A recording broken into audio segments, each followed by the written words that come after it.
ورسميا سيراميكا كليوباترا يعلنها محمد شكري أهلاوي. بس قبل ما نبدأ كده في دقيقة كده صلى على النبي ودوس لايك، ويلا بينا نشوف ملخص وإحصائيات محمد شكري بتقول إيه. يلا بينا ندخل الأول على إحصائيات محمد شكري الموسم الحالي.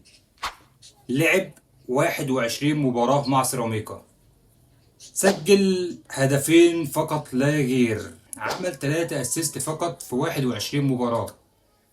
بالنسبة لباك شمال هدفين و3 اسيست في 21 مباراة، أنا شايفها قليل جدا. المراوغات، عمل 19 مراوغة صحيحة، وهو تاني أكتر لاعب مدافع عمل مراوغات الموسم اللي فات. عرضيات صحيحة، في 21 مباراة عمل 20 عرضية صحيحة. قطع الكورة، وده كانت مهمة جدا في الناحية الشمال عندنا، قطع الكورة 77 مرة في 21 مباراة. ديت شايفها نسبة عالية جدا لباك شمال مش قلب دفاع. لباك شمال قطع الكورة 77 مرة في 21 مباراة، دي كويسة.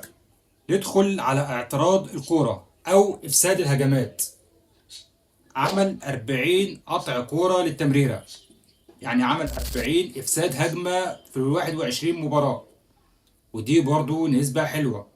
هو دفاعيا، يعني في بالنسبة للإحصائيات دفاعيا كويس، هجوميا قليل.